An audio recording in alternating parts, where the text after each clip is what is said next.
अहान रायज़ादा। नाम ऐसा जैसे इंडिया के टॉप बिजनेसमैन फैमिलीज़ में से किसी एक का वारिस हो। लेकिन जिस अहान रायज़ादा की हम बात कर रहे हैं उसकी हालत से बेबसी हर कदम पर छलकती है। वो करोड़पति बिजनेस फैमिली का दामाद तो ज़रूर है, लेकिन उसकी स्थिति देखकर घर के नौकर तक तंज कसते हुए कहते, अगर कुछ पैसे चाहिए हो तो बता देना, तुम्हारी गरीबी अब और नहीं देखी जाती। कहने को तो अहान जैसी अमीर फैमिली के दामाद महंगी कारों में घूमते हैं, आलीशान क्लबों में जाते हैं, मगर अहान की ज़िंदगी में 3 चीज़ें आम थीं। पहली, बेइज्जती, दूसरी, बहुत ज़्यादा बेइज्जती, और तीसरी, उस बेइज्जती से भी ऊपर की बेइज्जती।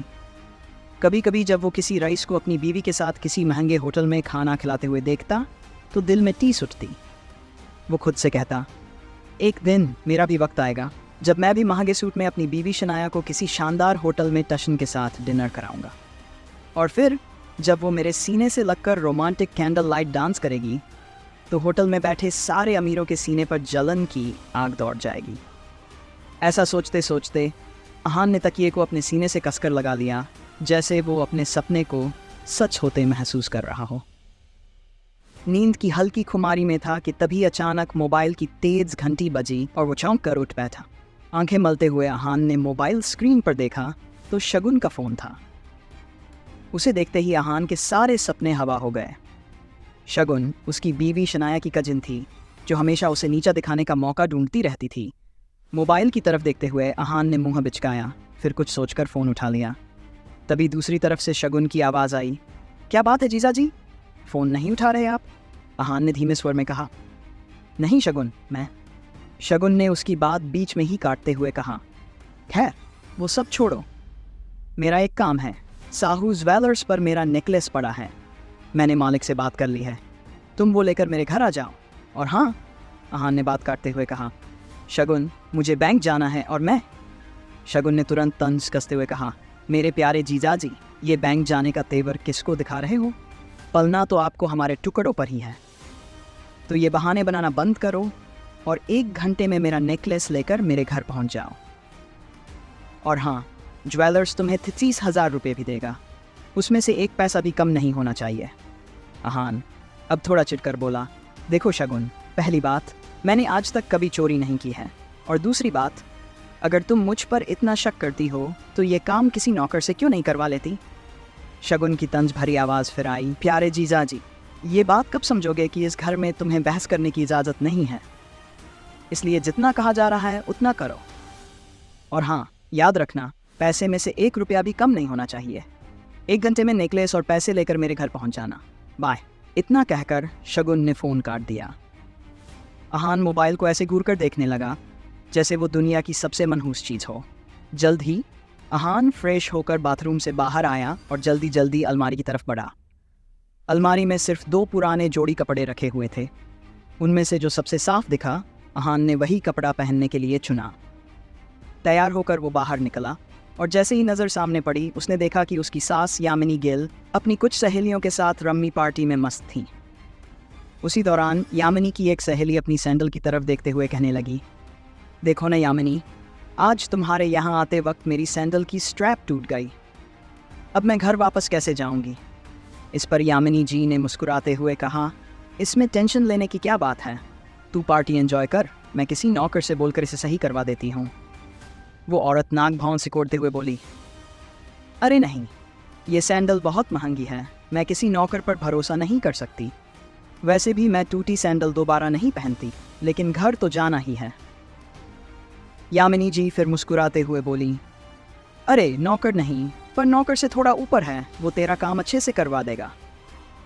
अहान उस रास्ते से निकल ही रहा था कि यामिनी जी की नज़र उस पर पड़ गई। उन्होंने आवाज़ दी, अरे सुनो अहान, इनकी सैंडल सही करवा के ले आओ ज़रा। तभी यामिनी जी की सहेली बोली, यामिनी, ये काम दामाद से। यामिनी जी ने उसकी बात बीच में ही काटते हुए कहा, अरे तुम लोग टेंशन मत लो, ऐसे कामों में इनको बड़ा मज़ा आता है, किसी और को भी कुछ काम हो तो बता देना। यामिनी जी की ये बात सीधा अहान के दिल पर लगी, मगर अब उसे ये सब सुनने की आदत सी हो गई थी। आज उसका जन्मदिन था, लेकिन ये बात सिर्फ उसे ही याद थी, बाकी किसी को कोई फ़र्क नहीं पड़ता था। अहान ने हिम्मत जुटाकर यामिनी जी से कहना चाहा, लेकिन मुझे अभी शगुन का काम भी। इससे पहले कि वह अपनी बात पूरी करता, यामिनी जी ने तीखी निगाहों से घूरते हुए कहा, बहस मत करो, जल्दी से काम खत्म करके आओ। फिर यामिनी जी की सहेली ने अपनी टूटी सैंडल की स्ट्रैप दिखाते हुए कहा, बस इसे सही करवा लाना। कहते हुए उसने अहान के हाथ में सैंडल थमा दी। अहान सिर झुकाए उस सैंडल की तरफ देखता रहा, न चाहते हुए भी उसे ये काम करना पड़ रहा था। अहान को जाते देख यामिनी जी की बाकी 2 सहेलियों ने भी अपने अपने काम थमा दिए। अहान सबकी बातें सुनता रहा और फिर सामने लगी शनाया की तस्वीर देखकर मन ही मन बोला, इतनी बेइज्जती के बाद भी अगर मैं इस घर में टिका हुआ हूँ तो सिर्फ तुम्हारी वजह से शनाया, क्योंकि मैं तुम्हें खोना नहीं चाहता। I love you. इतना कहकर अहान बाहर निकल गया। वह अपनी बाइक लेकर जैसे ही निकला, रास्ते में उसके मोबाइल पर उसकी बीवी शनाया का मैसेज आया, अच्छा सुनो, क्या आप आज मेरे ऑफिस आ सकते हैं? ये मैसेज पढ़ते ही अहान के चेहरे पर एक मुस्कान आ गई और उसकी दिन भर की सारी टेंशन जैसे गायब हो गई। आज पहली बार शनाया ने उसे ऑफिस बुलाया था। वही तो थी उसकी ज़िंदगी की सबसे बड़ी खुशी। शनाया की एक मुस्कुराहट से ही अहान का दिन बन जाता था और बिना उसका चेहरा देखे उसे चैन नहीं आता था। अगर उसके बस में होता तो वह शनाया की हर खुशी के लिए खुद को लाखों बार कुर्बान कर देता। मैसेज पढ़ते हुए अहान मन ही मन मुस्कुराकर बोला, आज पहली बार आपने मुझे ऑफिस बुलाया है शनाया। मुझे पता था मेरा बर्थडे किसी और को याद होना हो, लेकिन आपको ज़रूर याद होगा, इसीलिए आपने मुझे बुलाया है। मैं भी आपके सरप्राइज़ गिफ्ट का बेसब्री से इंतज़ार कर रहा हूँ। इतना सोचकर अहान ने बाइक स्टार्ट की और गिल कंस्ट्रक्शन के ऑफिस की तरफ चल पड़ा। रास्ते में उसे एक फूलों की दुकान दिखी।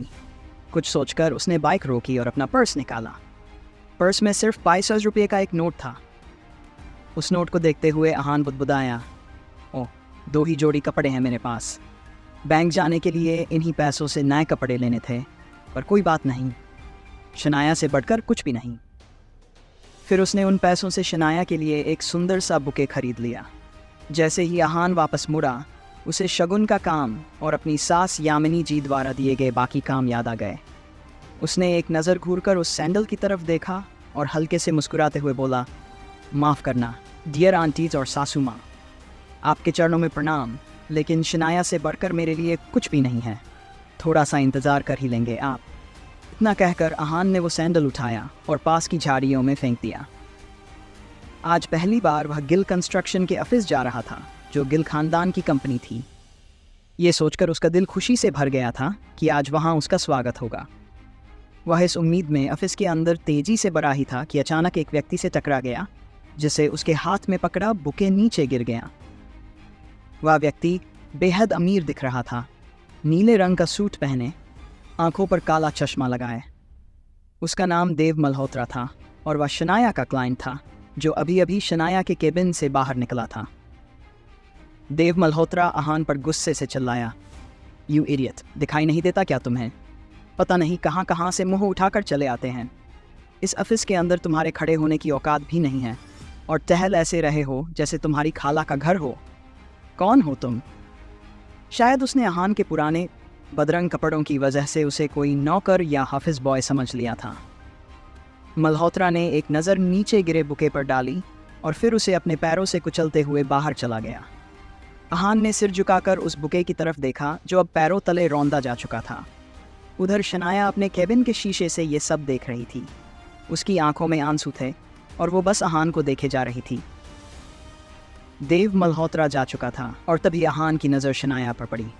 एक पल के लिए वह अपनी बेइज्जती भूल गया और शनाया को देखता हुआ मन ही मन बोला, कितना प्यार करती हो ना आप मुझसे। मेरे साथ हुए इस बर्ताव ने आपकी आंखों में आंसू ला दिए। अहान शनाया के केबिन में दाखिल हुआ। शनाया ने आगे बढ़कर शीशे के पर्दे गिरा दिए। अहान शनाया के पास पहुंचा और उसके आंसू पोंछते हुए बोला, अब जाने भी दो ना शनाया, जो भी हुआ मेरे साथ हुआ, इसमें आपको इतना टेंशन लेने की ज़रूरत नहीं है।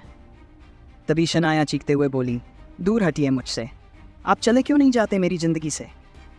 अहान को जैसे किसी ने झटका दे दिया हो। वह खुले मुंह से शनाया की तरफ देखता रह गया। शनाया ने गुस्से से आगे कहा, पति नहीं, मेरे पापों की सज़ा हो आप। आखिर चाहते क्या हो आप? पापा ने मेरी शादी आपसे ज़बरदस्ती करवाई थी और उस गलती की सज़ा मुझे आज तक मिल रही है। आप मेरे काबिल कभी नहीं थे। और आज भी मुझे आपको अपना पति कहते हुए शर्म आती है। शनाया की आंखों में आंसू थे और वह गुस्से में बोलती रही, आज ड्राइवर नहीं था इसलिए मैंने आपको बुला लिया, लेकिन मुझे नहीं पता था कि मेरा पति इस काम के लायक भी नहीं है। यहाँ आकर आपने मेरे इतने पुराने क्लाइंट मिस्टर मल्होत्रा को नाराज़ कर दिया। शनाया की आंखों से आंसू बहने लगे।